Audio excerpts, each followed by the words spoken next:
Somebody got paid, and that somebody Bay Area is one Christian McCaffrey. Per Pro Football Talk, a new 2-year deal worth $38 million with 24 guaranteed. And previously, FP, he was the highest paid running back at $16 million per.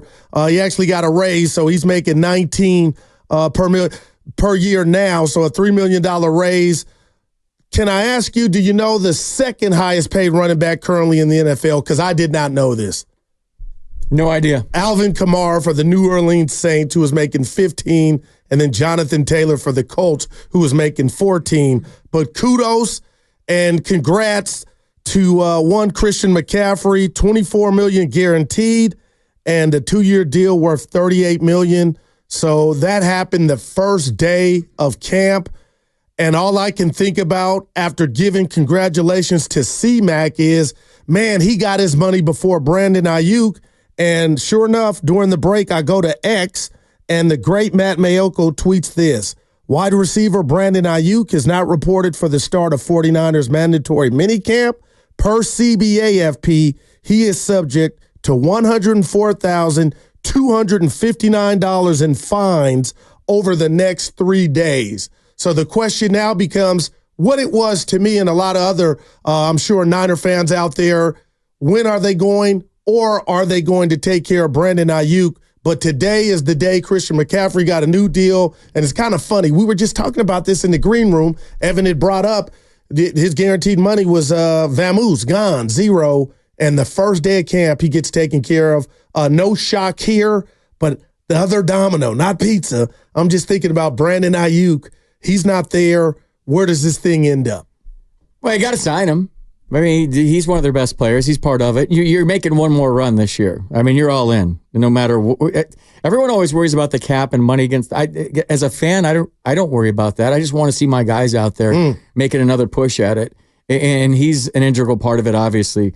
But when you're talking about the fines, it's what, $34,000 a day? Is that what it is? Or is it $104,000 for 3 days? Well, it just says he is subject to $104,000 in fines over the next 3 days. So I think there's some division there, but we'll see. In baseball, you sign your contract, you get hit by a bus, it's guaranteed. Like you literally sign it, walk out of the office, and you're saying goodbye to Scott Morris, and you get run over by a truck. I don't understand this non-guaranteed. And you can have a belly and be in the outfield and be fat. And I had nothing against fatties. I may be in that club, but you know what I mean, FP? How is this violent sport not guaranteed? But the big boys get taken care of. And your boy got $24 million. He's happy. He's their best offensive weapon, but everything starts with him. But Brandon Aiyuk, no show. I mean, making a point. He's making a point. You asked me a good question during the break. I'm going to bring it up on the air if you don't mind. You said, would this cause any sort of turmoil in the locker room?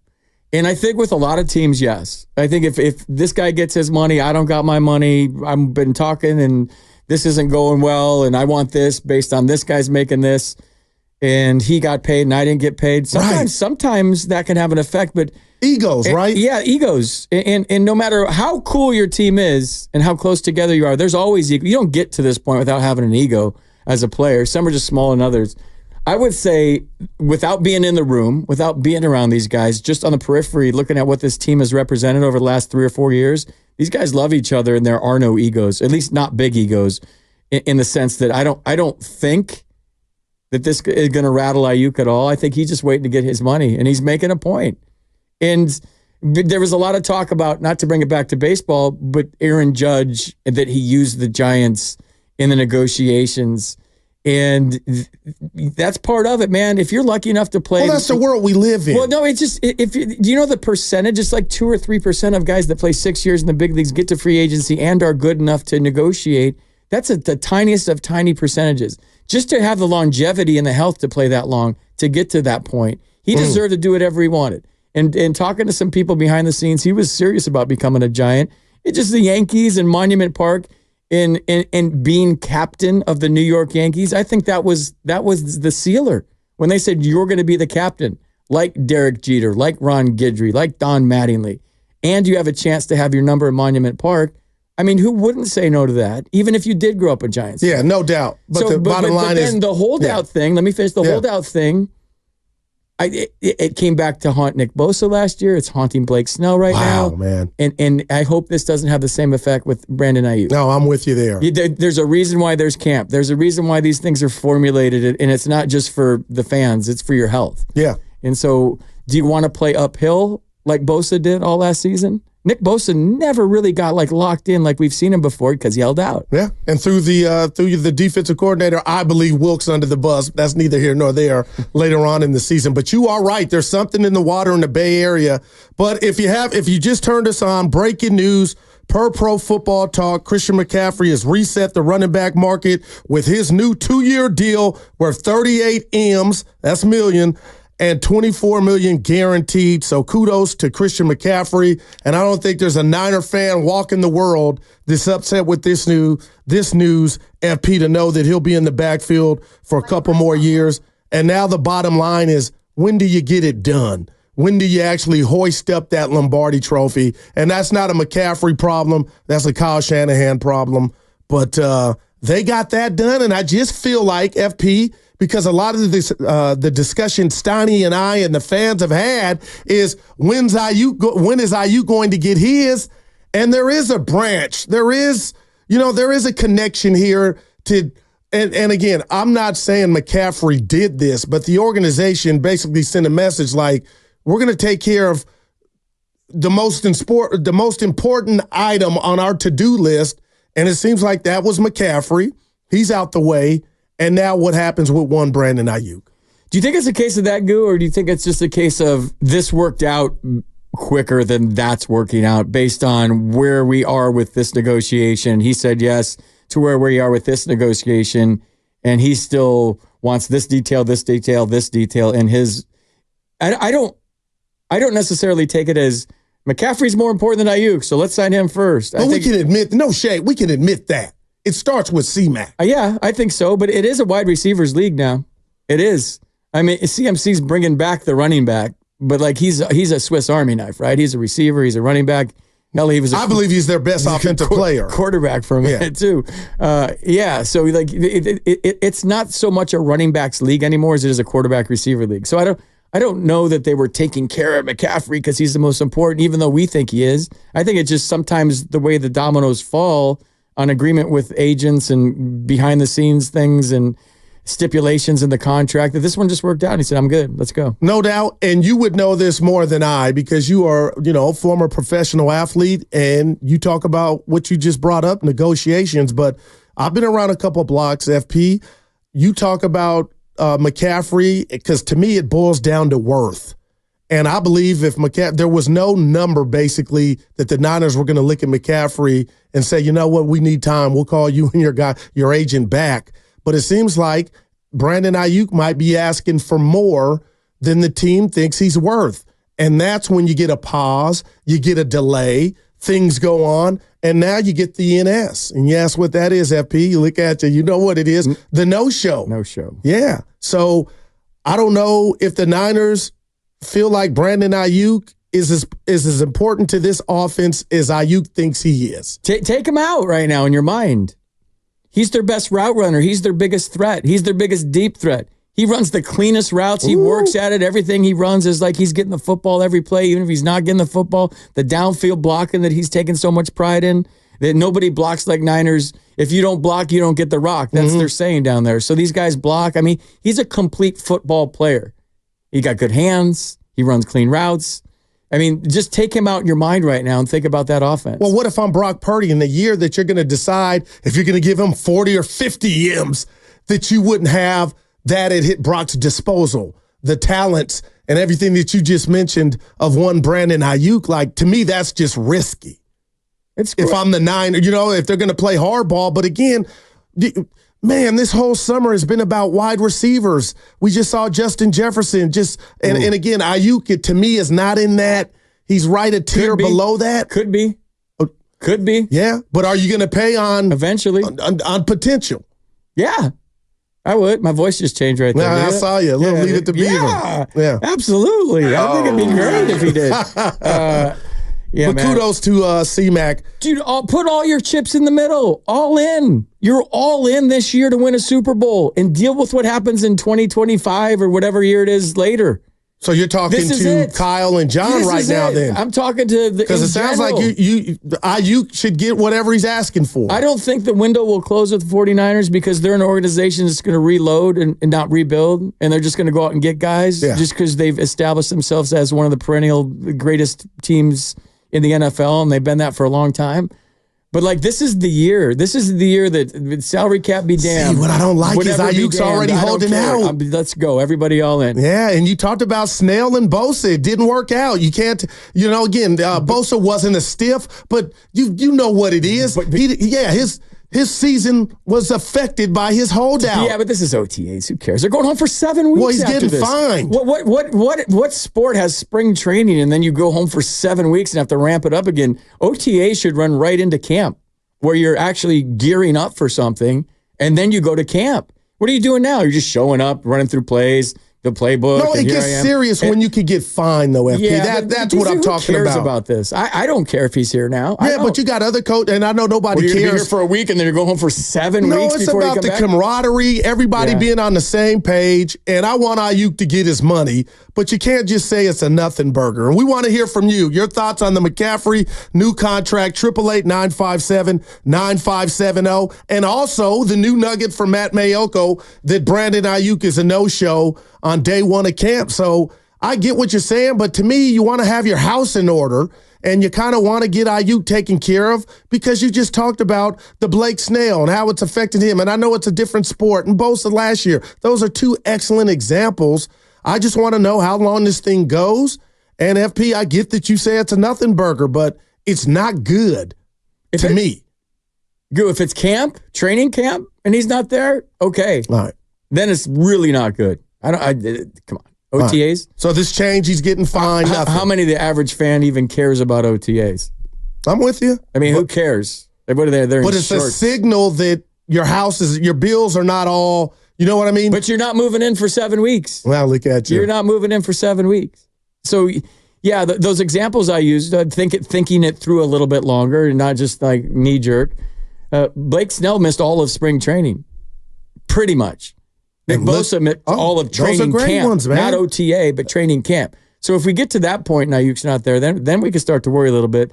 But have the Niners never not signed the guy they want to sign? Have they ever just said, no, sorry, or lowballed anybody? It goes to the fourth quarter. It's a first-class organization that gets who they want, and they always get them. It just sometimes it takes a little more time than maybe they would like it to, or the player would like it to, or us fans would like it to. But and I'm with you there, but it just seems like this was easy. And the fact that, and again, I'm speculating, but FP, it just seems like this was easy from the Niners standpoint because they felt like McCaffrey was worth every penny. With the Brandon Aiyuk thing, I just get there's an ingredient or an element that he's asking for more than he's worth, and they're maybe uncomfortable giving him that. To me, and I know negotiations, like you said, they can go down to the last minute, but at the end of the day, they knew this was coming, and he's on Instagram doing his subliminal messages about him not wanting to share his food. And I do wonder if Brandon Aiyuk is somewhere at home talking to his brother or his girl or his parents, whomever he loves or care for, like, how did this deal get done before? How did he get taken care of before me? And I could be wrong, but this will be something to definitely follow. Definitely something to follow. But when you sign a player to a big deal, there's so much more that goes into it than just what we know. He runs good routes. Behind the scenes, what you hear about Aiyuk is he's a hard worker. He cares. He's there early. He leaves late. Those are the things. Is he a good teammate? I love the kid. There's so much. I don't know these things. We hear them. But when you sign a guy and you re-sign a guy, you know where all the skeletons are. You know everything about the person. Like, there's no secrets in football. You know if he's a hard worker. You know if he's a good guy. You know if he's got a good attitude. You know if he drinks too much, if he smokes too much, if he goes out too. You know all of these things about everybody you're about to sign. Or maybe the new team calls a few people and says, what do you got on Guru? Like, is he a good dude? Is he good in the locker room? Does he work hard? Like, does he get after it? Is he a team guy? Is he complaining all the time? Does he want the ball? Is his wife a pain in the butt? Like, are his kids a mess? Like, is he high maintenance? Like, all of this goes into whether you spend a lot of money on somebody for a long period of time. No matter what sport it is. Unless you're just, the best of the best and all of your talent and your value outweighs all those things. So and by all accounts, we hear that Brandon Aiyuk's a good dude. We hear that all these guys are good dudes and they work hard. So I don't know if a team's ever crazy about a guy going public with his unhappiness about a situation. Like, dude, just keep that in-house. Keep that in-house. Just keep that in-house. But I know that, like, the divas are wide receivers now. That's the diva position in the NFL. Yeah, it's almost comes with the territory that you got to be that guy if you're catching the football. Yeah, and Evan brought it up in the green room. When Debo was in the same situation, he showed up to camp. He was at this camp. He was on the side, mind you. But, again, I don't want to make a mountain out of a molehill, but this really has me thinking, okay, Aiyuk thinks he's worth this. What do they think he's actually worth? And then what can that lead to? And that's why we had the scuttlebutt during the draft and Mike Silvers of the world and everybody else had possible articles about possible trades and Pittsburgh being maybe one of the teams. But that's what you subject yourself to when you don't take care of a guy. And I'm with you, FP. I'm not saying this is abnormal, but I am saying when a player starts to get fined, it's Buffalo Springfield. Something's happening here. And it just seems like they know, and rightfully so, how important McCaffrey is. Easy. Clockwork. First day of camp, bam, bam, ribbon. Here's your new money. 24 M's, 38. Yeah, we love you. But when you got a guy who's trying to get his bag, who might be trying to ask for a little too much, you got to deal with that player differently. And the fallout is to be determined.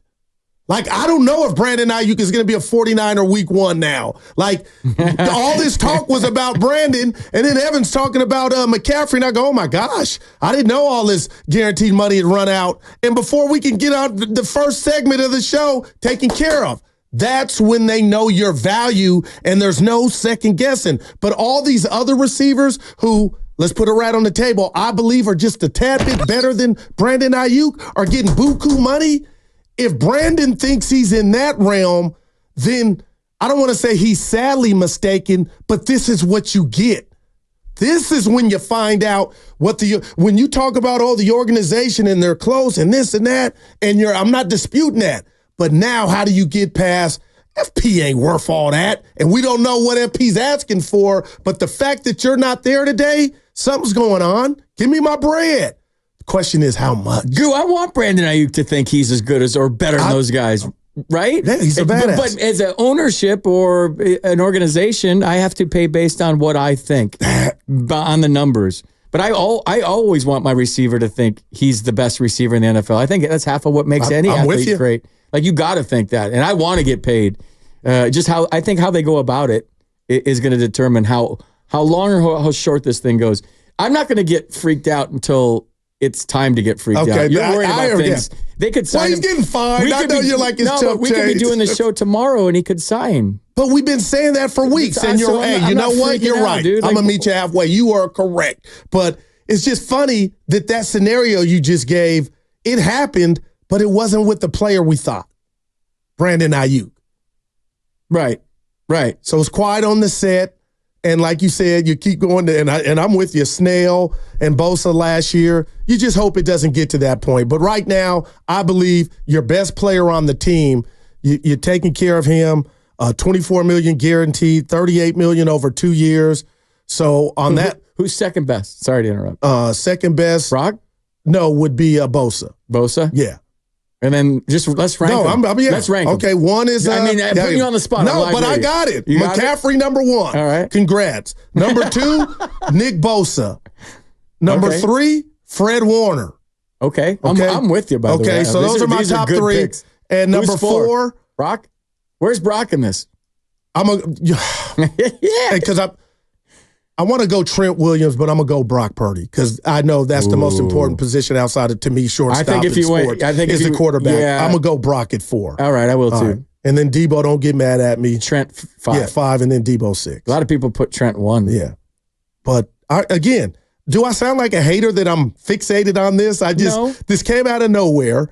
And, again, he was due, but, again, FP's great. He does everything we ask for him here. Here's your money. I've never had that happen. Damn guru thinks he's worth, So we'll see how this plays out. But if it's Operation Get Back to the Bowl, these little things matter. That's all it is. Okay. That's all. More than ever, the Niners have set themselves up to we have to win the Super Bowl.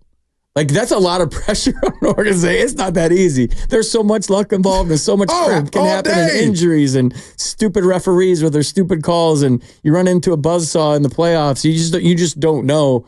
But, like, they are so stacked and so loaded. By all accounts, Brock Purdy's stronger than ever, and his arm's stronger than ever, and he's put on some muscle. And, I mean, there's some really good things going on down there besides the obvious. Like, dude, this is the year. You got it all in. And that's why I love the great Steve Young, who told Willard and Dibbs, he doesn't run from where they're at. Like, last year was their best chance when you look at everything else the other teams were dealing with, and the fact that Mahomes didn't have down the field weaponry, and now they've made some changes. Just everything about, your division. I love Steve Young putting the pressure, not pressure, but calling it real, saying you guys blew a chance. That last year was your best chance for the Niners to get it done, and that doesn't go away. It just it's amplified. And I love it because I'm looking at this Niner team, and you got to pay, the next contract is your quarterback. How much are you going to pay him? But we're assuming, he's just going to be Dan Marino again and be Brock Purdy. But FP, my gosh, I don't want to be negative on a lovely Tuesday, but what if there was some regression, from Brock? Then how much is he actually, do you feel comfortable giving him? And all those things will work themselves out and it'll get answered. But yeah. Kudos to McCaffrey. Yeah, congratulations, CMC. I was on the air the night he signed as a 49er. Was it a trade or a sign? I'm drawing blanks right now because I'm so baseball locked in. Whenever the Niners got him, it was, whoa, this is a big deal. Yeah. And I was super excited, and all the fans calling the show were super excited. And for obvious reasons, but I didn't know it was going to be this. I didn't know he was that. Because we had forgot. I did. I did. I knew he was a great player with Carolina. I know we saw him at Stanford.